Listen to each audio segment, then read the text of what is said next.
who spoke to us about how citizen journalists revolutionized news gathering during the Arab uprisings. We'll also bring you the best from our recent panel discussion on the Anti-Counterfeiting Trade Agreement. Following hot on the heels of SOPA and PIPA, ACTA is the latest copyright enforcement bill to have netizens up in arms. Stay tuned to find out what Swedish Pirate Party member Amelia Andersdotter has to say about it. You'll hear my interview with the Electronic Frontier Foundation's Gillian York about motivations and ethics behind hacktivism. You'll also hear Lauren Wolfe on her new project Women Under Siege, which crowdsources instances of rape and sexual violence in war zones. We'll wrap up with FSDT member Dominic Burbage, who wrote a case study on whether Christians in the UK should be able to wear the cross at work.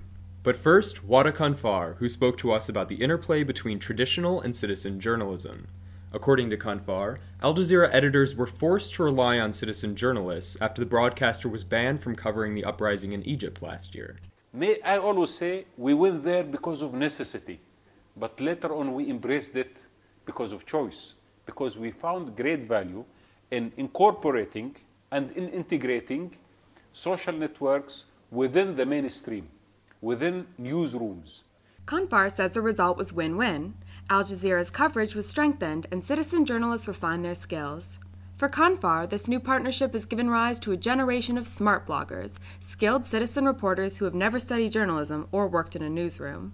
But he dismissed the claims that Al Jazeera's coverage was biased under his watch, a criticism frequently leveled against the Qatar-funded broadcaster. Kanfar stressed the importance of impartial media, especially in the wake of the Arab Spring. A lot of people are coming up with channels to defend their way of thinking. There is chaos. Right now we need professional TV stations, balanced one. They have great standards of journalism to share with the people current events in a manner that allow the people a healthy environment of debate and discussion and creating consensus, rather than have that fragmentation and chaotic scene journalists are actually leading at this moment in time. I delved further into the topic of citizen journalism at World Press Freedom Day in Tunis, where I interviewed Moeed Ahmed, head of new media at Al Jazeera. Since December 2010, more than 70,000 user-generated news videos have been uploaded to Al Jazeera's site. You can hear the interview under the Watch and Listen tab at freespeechdebate.com. While in Tunis, I also spoke with Lauren Wolfe, director of Women Under Siege. Here's the clip. Thanks for joining us, Lauren. Hi, thanks. So why don't you just go ahead and tell us what the project is? Sure. Women Under Siege was founded by the feminist activist Gloria Steinem as a means of documenting rape in war and specifically breaking down how it's used as a tool of war. So what I've done is launched a website, womenundersiegeproject.org, that dissects conflicts from the Holocaust to Congo to Syria to Libya to Egypt. I recently launched Women Under Siege Syria.crowdmap.com, which is a live crowdsourced site based on Ushahidi technology that is live tracking rape and other kinds of sexualized violence in Syria. And so why Syria? Why now?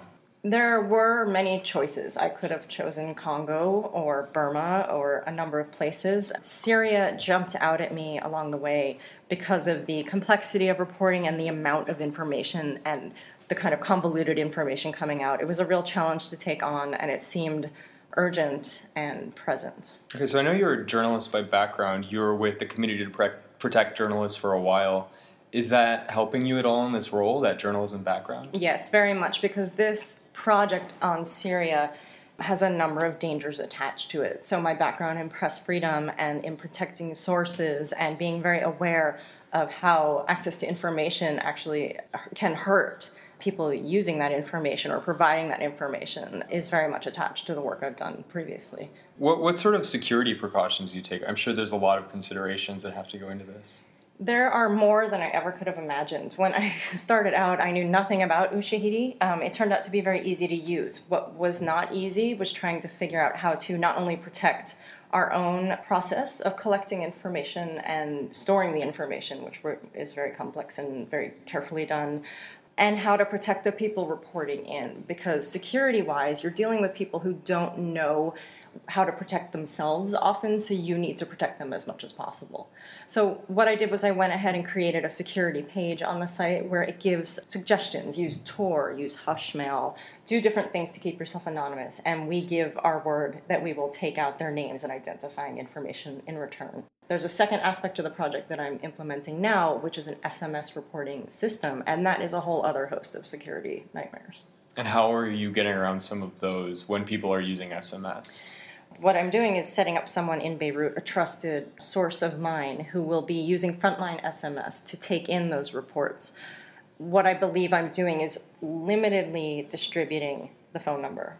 It will not go to the everyday citizen because I don't want to put that person in a position of texting the words, "My sister was raped in Homs," and then have that person's text be stored on a server somewhere. So right now I'm thinking the number will only go to first responders, human rights workers in the region. Okay, just looking at some of our principles on the site at Free Speech Debate, we have one that says we allow no taboos in the discussion and dissemination of knowledge. What do you think of the principle? I think that's a really remarkable thing to say.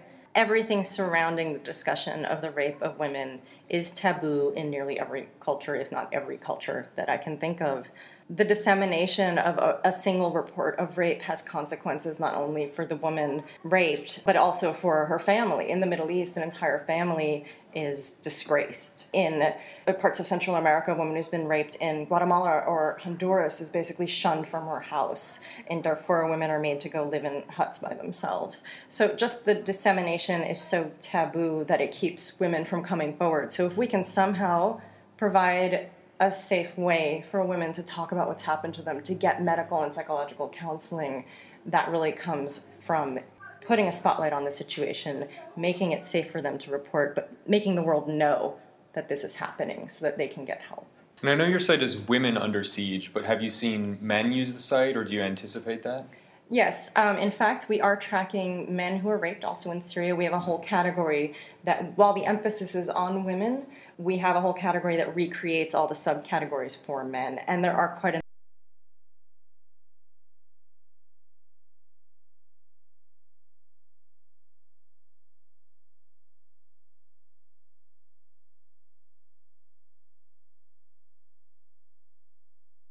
under.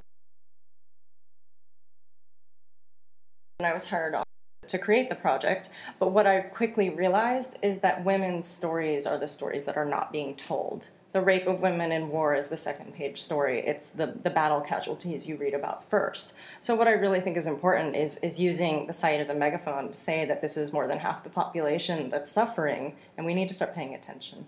We also have a principle that says we neither make threats of violence nor accept violent intimidation. Does your project relate to this, and if so, how does it relate to that principle? The very idea that a woman's been raped circles around the idea of violent intimidation, but having us speak out on her behalf, or whether she wants to speak out herself, that's a way of really moving forward and saying we won't accept this. Just in my own work, I recently published an article, an op-ed in The Guardian, co-bylines with Gloria Steinem. That day I received, and for the rest of the week I received hate mail, and my own personal website was hacked with an image of two soldiers. One was a woman, and the guy is saying to the woman, "Get the F back into the kitchen." So that was a message meant to me. Quiet down, stop writing about what women are going through because I don't care. That was disheartening, but it's almost shown me that there's a bigger problem than I even knew. All right, well, thank you very much for sitting down with us, and we wish you the best of luck with Women Under Siege.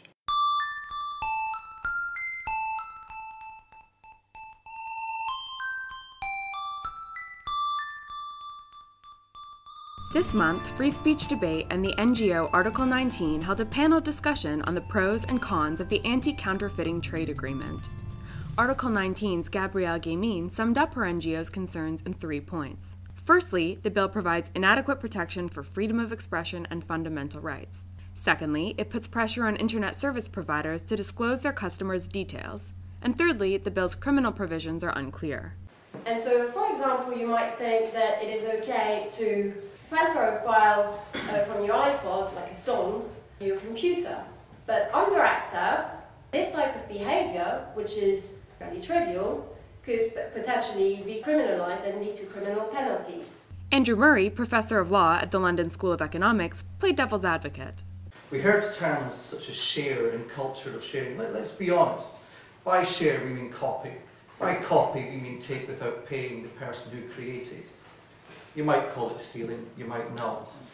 Yet Murray too took issue with the bill. Unlike Gameen, Murray opposes ACTA not because it infringes on any fundamental rights, but because it is poorly written. A consequence, he says, of the lack of input from civil society groups, relevant intellectual property drafting bodies, and the governments of emerging economies such as Brazil and India. Amelia Andersdotter, a member of the European Parliament for the Pirate Party in Sweden, provided interesting insight into the workings of the European Parliament. Andersdotter said that while some parties, such as the Progressive Alliance of Socialists and Democrats, had rejected the bill, she believed others would opt for a renegotiation in June when the bill is scheduled for debate. What is really incomprehensible with the Parliament, though, is how they seem to be so reluctant to make up their mind. Many members of the Parliament have been inherently incapable of saying whether they support or reject. And it's very surprising given that everyone in the building has been elected to make decisions.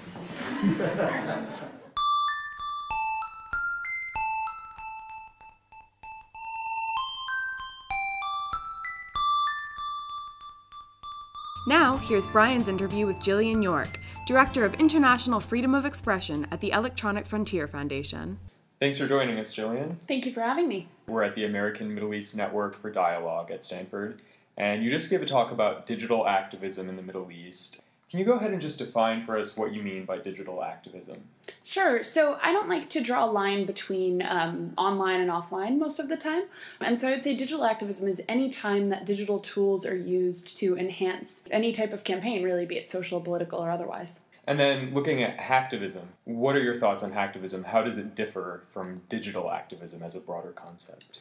It doesn't necessarily differ. It's a part of digital activism, but generally speaking, particularly in an American context, when we're talking about hacktivism, we're usually talking about techniques and methods that are not legal. And so, which is not to say that they're always illegal, but generally when you think about hacking a website or defacing or conducting an attack against a website, those are commonly illegal activities, at least in the US. And what are some examples that we've seen recently in the news? Sure. So one of the most prominent examples we've seen over the past couple of years is when a number of companies banded together and blocked WikiLeaks from using their tools. So this happened with Amazon and PayPal and Visa and MasterCard, and financial blockade against WikiLeaks. The Anonymous Collective basically hacked, or conducted attacks rather, against those websites. And so in those cases, it was distributed denial of service attacks. Okay, and just looping it back into the Middle East, I know a similar thing happened with Syria and Harvard. Is it the Syrian Electronic Army? Yeah, the Syrian Electronic Army was, using a variety of techniques, but then sort of escalated from propagandizing on social media sites to actually taking down websites or defacing them. And so defacement is kind of like digital graffiti. And in this case, they went to Harvard University's website, got access to the site somehow, and put up their sort of graffiti tag on the site saying Syrian Electronic Army was here. In response, some other groups, maybe affiliated with Anonymous, went and hacked the Syrian Ministry of Interior. But what they did was actually interesting. Rather than defacing it with just "we were here," they actually put up a guide to how to stay safe online. So what are the motivations for hacktivism, and do you think it's effective? Sure. So I think the motivations differ depending on where you are and what the purpose is. But one line that I kind of see as a clear one is hacktivist activities targeting things within a democratic society versus outside of one. And so when you're in a democracy, be it a flawed democracy or a great one, you have a bunch of different paths to recourse. And so when you look at what happened last fall with these anti-copyright bills, SOPA and PIPA, you had a lot of options for how to protest those. You could call your representative. You could go online and scream about it. You could write an op-ed in a newspaper. When you're talking about Syria, you don't have all of those options, and you've got the government essentially pulling dirty tricks on people online, censoring and surveilling. And so I think that the strategy and the motivation is very different in a society like that. Hacktivist activities there often are seen as far more legitimate, illegal or not. It's sort of, a means to an end. And so you're the Director of International Freedom of Expression at the Electronic Frontier Foundation. And I'm just wondering how hacktivism factors into issues of free speech. Because sometimes when there's a denial of service attack, it stops people from actually getting to these websites, which in a sense infringes on free speech. How do we wrap our heads around these dual motivations and dual outcomes? Sure. So I'll give the caveat that I'm not a lawyer, and so I'm going to talk about this not from a legal perspective, because like I said, most of these activities are illegal, at least in the US, but from a strategy perspective. And, one thing that concerns me is that a lot of these activities, particularly things like distributed denial of service attacks and defacements, are just as commonly used against small independent media and human rights websites or bloggers' websites, just as they are against, PayPal or Visa or MasterCard. And so even if you think it's legitimate to use these tactics against a major website or a government website, they do incredible harm and sometimes irreversible harm to these smaller players. And so this is really a difficult thing for a lot of these smaller actors. And we do see those attacks happen a lot back and forth between various political parties or countries.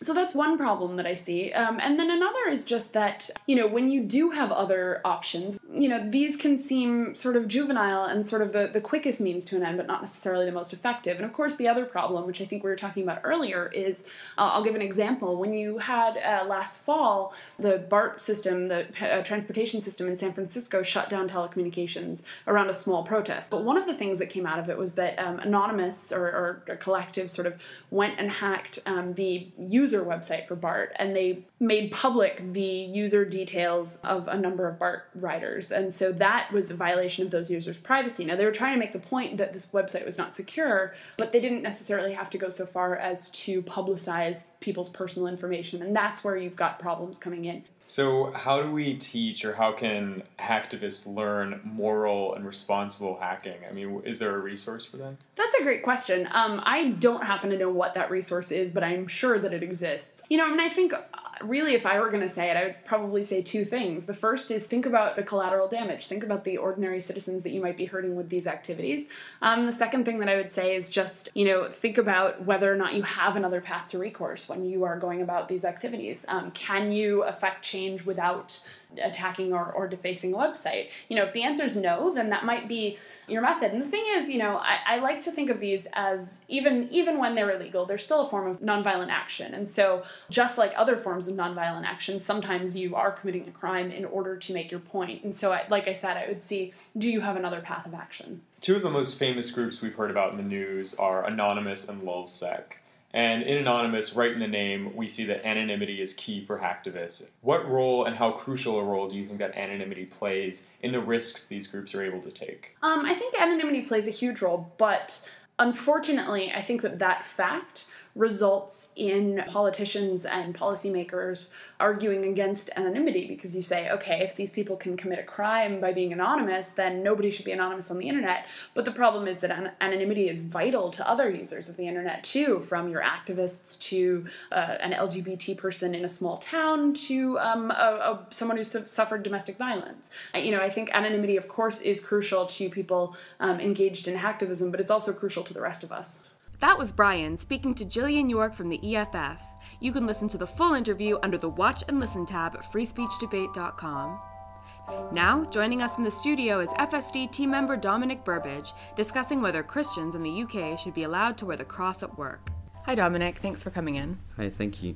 Why don't we start by talking about the case study?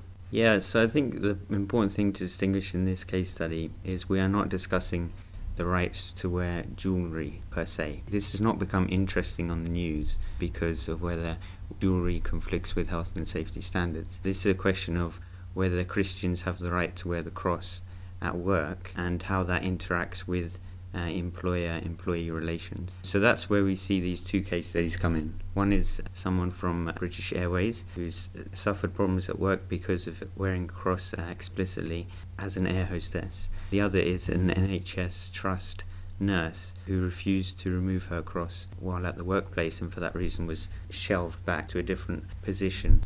So both of these women brought the issue of their suspension or relocation to courts of law. Do you want to talk about that?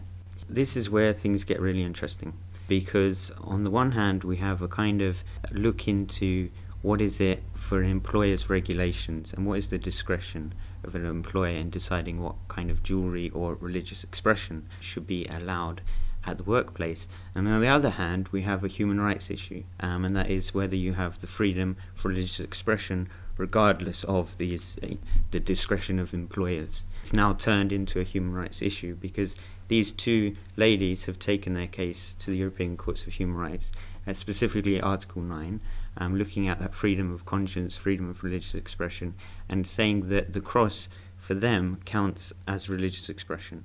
You're being very sort of judicious here in holding back your own opinion, but I know we did ask you to give an opinion on our website, so if you don't mind sharing that, Dominic. Yeah, I don't mind sharing my opinion. So, I mean, a further development that's recent is that the UK government now needs to take their case against the European Court of Human Rights, and this is where it gets dangerous and sticky, because rather than saying that these are a health and safety violation of the workplace and therefore they should be disallowed on that more British practical edge, it seems to be they've gone the other extreme, which is to say that no, this is not an essential part of the faith. That I'd associate much more with a kind of more French approach of saying what is the state, what is the public space, and what is the private space, and making a very clear distinction.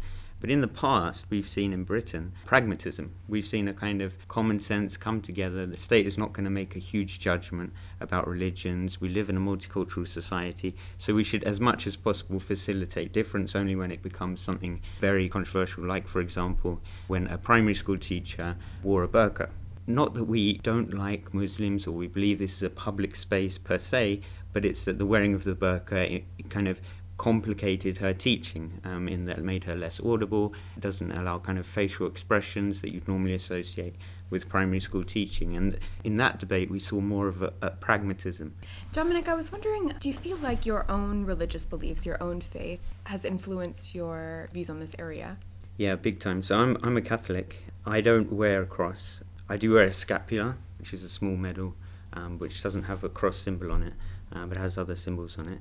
I, for example, sometimes wore a cross to my exams. So the cross, although it's not essential sometimes, for a lot of Christians, it is an extremely important symbol of our faith. Now, what I find difficult about this debate is that in the UK, over time, it seems to be that whilst we did take the kind of common sense approach before, we now see that when rights are in conflict, each side has to advocate their position from a minority perspective. Where does this lead us? From my perspective, what's difficult about this is that it promotes an incommunicability between groups. I should have my rights because you don't understand me. Hence, when we discuss the cross, we try to make it an essential thing on a par with how Muslims might need to wear the hijab. Sikhs may need to wear a turban as a requirement because we need to entrench something we're afraid of losing. Do you think we can compare the cross to some of these other symbols? I know that in various countries in Europe there have, say, been some exceptions made for the headscarf. Yeah, I think we can. I would avoid that, what I said as a French approach of making the public space a place where you need to drop any religious credentials, because then we have to kind of say, well, how is it that we're framing the public space in terms of non-admittance for people of religious persuasion? It may be we have a sense of modernity that eventually everyone will come around to the kind of secular understanding, but that biases the current debate in a way that infringes people's rights of expression. To go back to our conversation about the European Court of Human Rights, it seems to me, if I'm interpreting you correctly, that you would have found it to be more of a fair debate if the UK government was going to the European Court with an argument about health and safety or an argument about practicality. Yeah, I think is. Can you be sympathetic to the idea that perhaps it's not hygienic for a nurse to be wearing a necklace in a hospital? So the specific problem with the nurse was that patients may grab it and then choke the nurse. So in that sense, it's a kind of health and safety thing rather than the hygiene. But what we see in the European courts is a movement and appeal to Article 9. Now, on that debate, I don't believe that we should concentrate on health and safety because, as I said, we should distinguish here between debates on religious expression and debates on jewellery. Okay, Dominic, well, thank you so much for coming to speak with us today. Thank you. Brian, what's this month's free speech indicator? 14.5%. That's the small portion of people who live in countries with free press, according to Freedom House's new